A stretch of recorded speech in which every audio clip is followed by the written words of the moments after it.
Welcome to The Explainer. Today, we're talking about something really important, especially if you're visiting or living in an earthquake-prone region like Turkey. We're going to focus on the one critical, life-saving action that every single major safety organization recommends. Trust me, committing this to memory could make all the difference. Okay, let's just dive right in. Picture this. You're inside, and suddenly the ground starts to shake, and I mean violently. Things are starting to fall. You have seconds, literally seconds, to act. What you do in those first few moments is absolutely critical. So, what is the single most important action? Well, it's a simple rule, and it's summed up in three Turkish words that you'll actually see on signs all across the country. They call it the Golden Rule. Choke, kapan, tutun. These three words right here, they could save your life. So let's really lock them into our brains. I mean it, say them with me, even if you're just whispering to your screen. Ready? Çok, kapan, tutun. And here's what those words mean in English. It's not complicated. It's a simple, direct set of instructions that you can do immediately. No hesitation. Just drop, cover, and hold on. Now, what's so important to get here is that everyone agrees on this. This isn't just some local tip. This is the global gold standard. You've got Turkey's own disaster agencies like AFAD and ACUTE, all the way to international heavyweights like the USGS and the Red Cross. Every expert organization is on the same page. All right, so knowing the words is one thing, but what really counts in a crisis is muscle memory. We need to know exactly how to perform each step. So let's break it down. First step, chuck, which means drop. The idea is simple. You get down on the ground before the earthquake does it for you.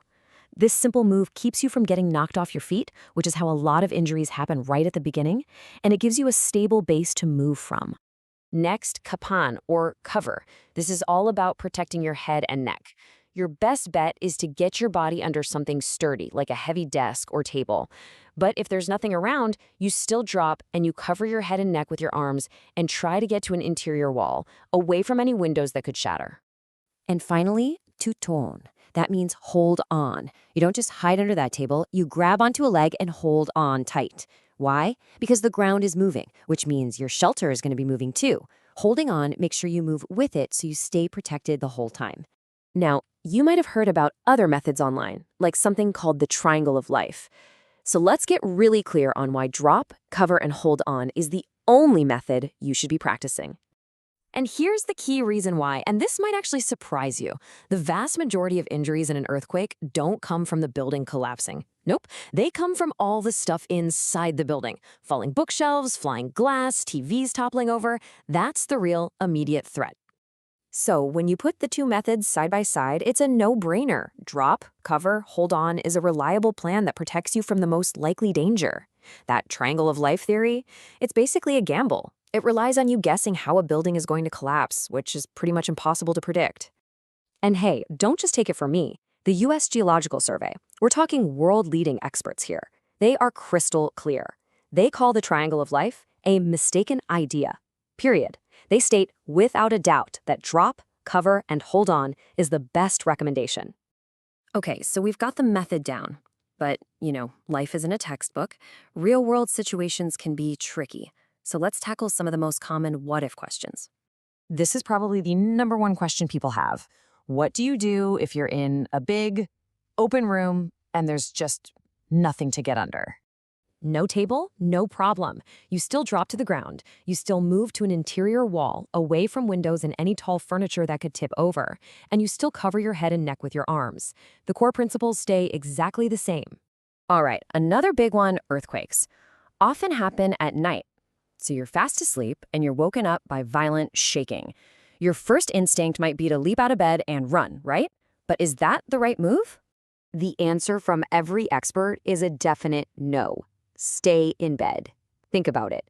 It's dark, things are falling, and the floor could be covered in broken glass. Trying to move is incredibly dangerous.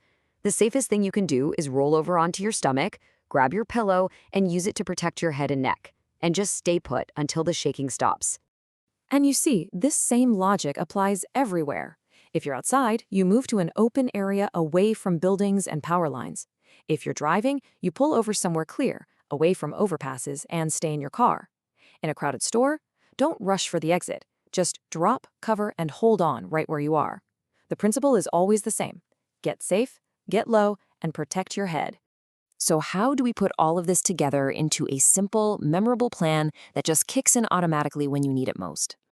Well, it's important to remember that your reaction is just one piece of the puzzle. Before anything happens, take some time to secure heavy furniture to your walls. And after the shaking stops, stay alert. Be prepared for aftershocks. But if you remember just one thing from all of this, let it be this. In an earthquake, you don't have time to think. Your muscle memory has to take over, and that memory should be these 3 simple, life-saving words: chuk, kapan, tatun. So, we've covered the what. You now have the single most effective technique for staying safe. The final, most important step? Well, that's up to you. It's about turning this knowledge into instinct. Practice it. Make an emergency plan with your family. Because staying safe isn't a matter of luck. It's a matter of preparation. Stay safe out there.